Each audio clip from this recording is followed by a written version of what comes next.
της τρίτης μας. Καλωσορίζουμε την Έλενα Διγιάνγκου. Έλενα μου, καλημέρα. Καλημέρα, καλημέρα. Για ποιον ετοιμάστηκες σήμερα? Για τον καταξιωμένο και ακίνητο ηθοποιό, Έλληνα ηθοποιό, Κώστα Βουτσά, ο οποίος βρίσκεται στις επάρξεις μέχρι σήμερα και έχει κλείσει τα 82 του χρόνια την περασμένη πρωτοχρονιά. Άντε να έχει τα χιλιάσει. Καλημέρα, Ναι, καλημέρα. Κώστας Βουτσάς. Για πάρα πολύ ωραίο το φαγητό. Ναι. Πάρα πολύ ωραίο το φαγητό. Αλήθεια. Και συγκεκριμένα, επειδή ήμουν σίγουρη ότι θα είναι καταπληκτικό το φαγητό, το ρεπορταζάκι ξεκινά με μαγειρική. Από τον ίδιο τον Κώστα Βουτσά. Μη μας πεις τίποτα άλλο. Πάμε να δούμε το πρώτο θεματάκι, κυρίες και κύριοι, που έχουμε ετοιμάσει.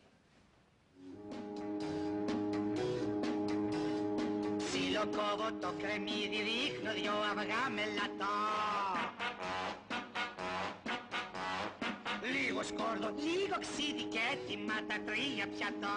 Ο καταξιωμένος Έλληνας ηθοποιός του θεάτρου, του κινηματογράφου και της τηλεόρασης, Κώστας Βουτσάς, γεννήθηκε στη Λάρισα στις 31 Δεκεμβρίου του 1931 από πολύ φτωχή οικογένεια. Οι γονείς του, για να αντιμετωπίσουν το πρόβλημα της φτώχειας, παίρνουν τα 3 τους παιδιά, τον Αριστίδη, τον Κώστα και την κόρη τους, και μεταβαίνουν στη Θεσσαλονίκη για μια καλύτερη ζωή. Εκεί ο Κώστας περνά τα παιδικά και εφηβικά του χρόνια, φτωχικά και στερημένα. Υπήρξε μέρα, κατά δική του ομολογία, που έφαε στραγάκια πίνοντας πολύ νερό για να φουσκώσει και να σταματήσει την πείνα του. Η θεατρική του σταδιοδρομία ξεκινά από την Αθήνα με μικρούς ρόλους σε τοπικές σκηνές. Στην διαπανέμορφη πόλη γνωρίζει και τον μεγάλο νεανικό του έρωτα, τη Σπεράντζα Βρανά, φτασμένη ήδη και διάσημη θεατρίνα της εποχής. Κατεβαίνει στην Αθήνα μαζί της και ζει το επαγγελματικό και αισθηματικό του όνειρο δίπλα στην καθιερωμένη ηθοποιό της επιθεώρησης και μοιραία γυναίκα του θεάτρου. Εμφανίζεται στο θέατρο Ακροπόλ του θεατρικού επιχειρηματία Βασίλη Μπουρνέλη,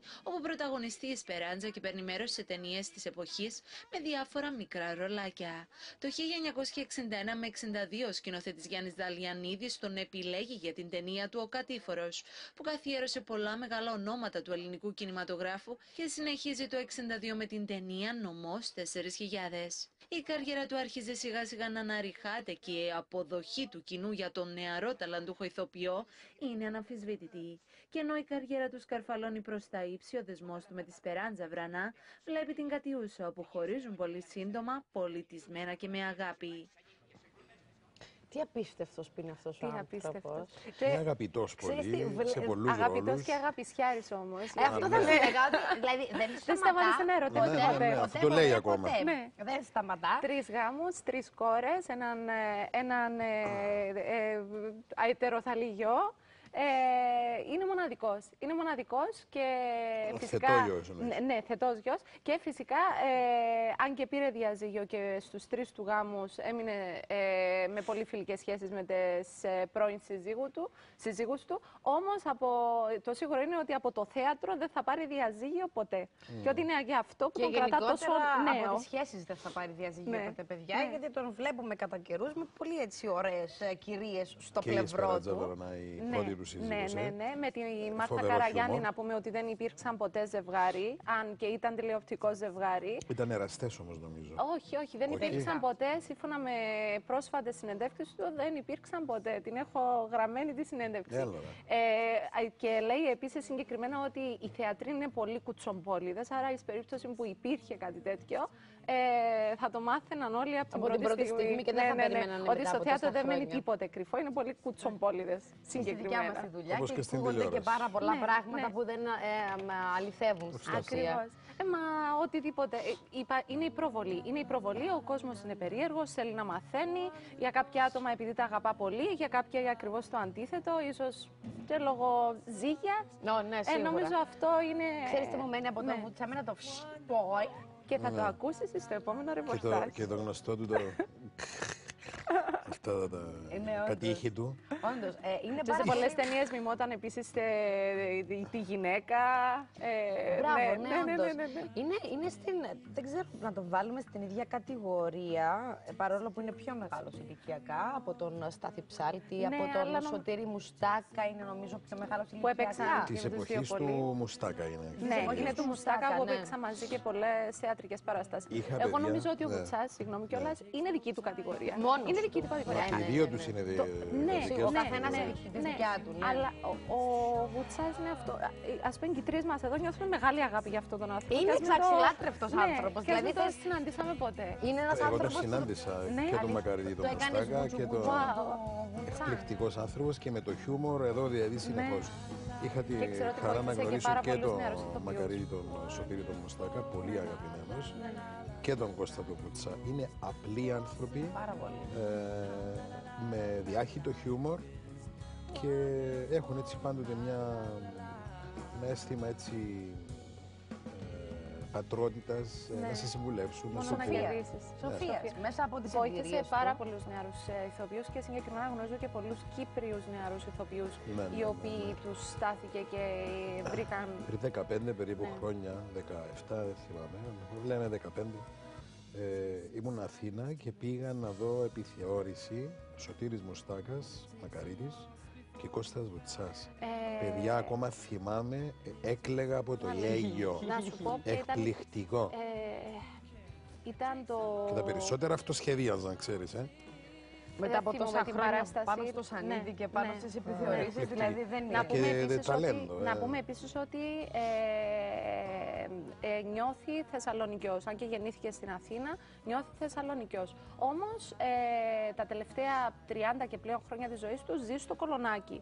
Ας πούμε, παρά τη φθορά της περιοχής, τις διαδηλώσεις, την επικινδυνότητα πλέον το να ζει κάποιος σε εκείνη την περιοχή, ο Κώστας Βουτσάς έμεινε σταθερός σε εκείνη την περιοχή και είπε επίσης ότι όλες τις διαδηλώσεις, όλες τις διαμαρτυρίες, τα πάντα τα βλέπει κάτω από το σπίτι του. Από το σπίτι του, ναι, γιατί νομίζω μένει σε ύψωμα στο Κολονάκι κάπου. Γι' αυτό.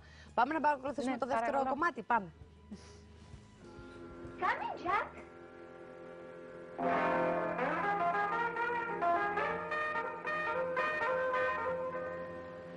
Περάστε, περάστε.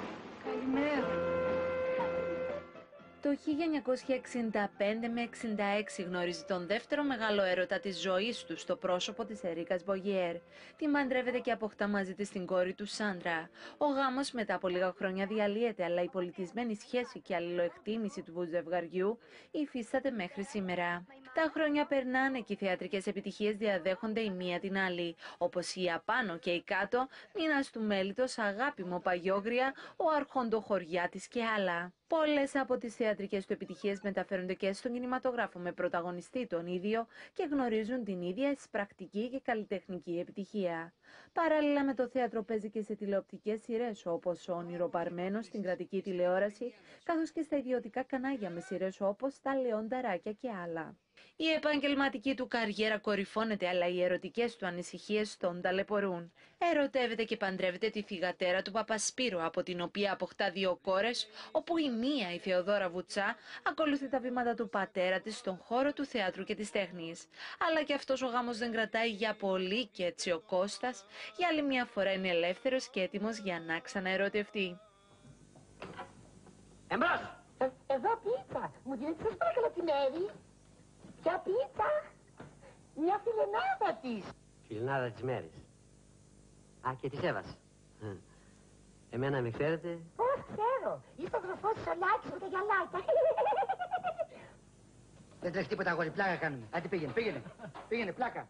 Παράλληλα την ίδια εποχή ερωτεύεται και παντρεύεται για 3η φορά τη Ξαθιά Καλονή Παρασκευή Καραγιάννη, μοντέλο και ηθοποιό, η οποία έχει και ένα γιο από ένα άλλο γάμο, τον Άνθιμο Ανανιάδη. Η μεγαλύτερη όμως αγάπη του που δεν θα πάρει ποτέ διαζύγιο από αυτή είναι το θέατρο. Το θέατρο είναι το οξυγόνο του, είναι η ανάσα του, το αίμα που κυκλοφορεί στις φλέβες του, είναι όλος του ο κόσμος, όπως δήλωσε ο ίδιος λίγες φορές μέσα από τις συνεντεύξεις του. Για τους άλλους. Oink.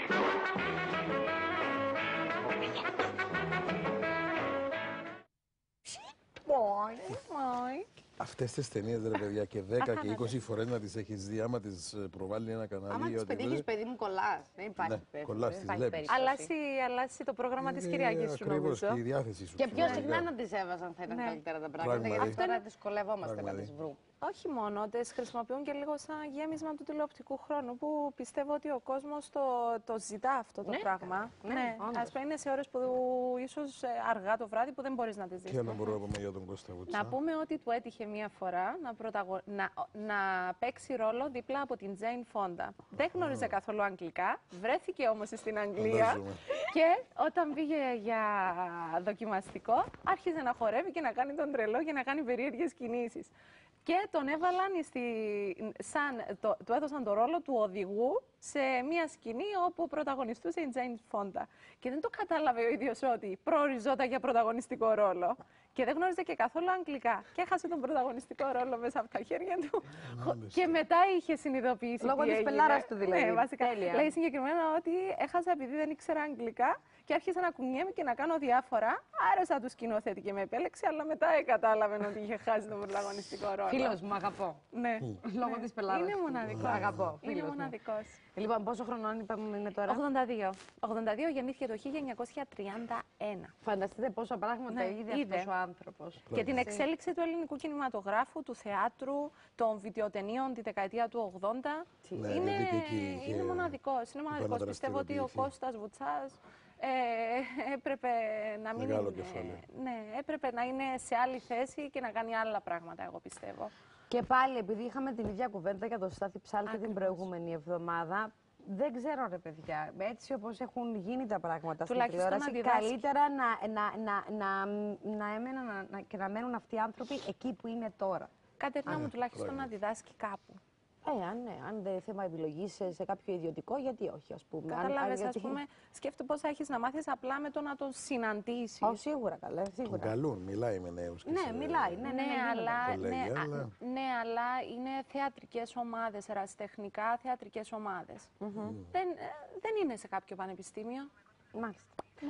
Ελενάκη μου, να σε ευχαριστήσουμε πάρα πολύ. Είναι πάρα πολύ ωραίο το θεματάκι μας. Λοιπόν, κυρίες και κύριοι.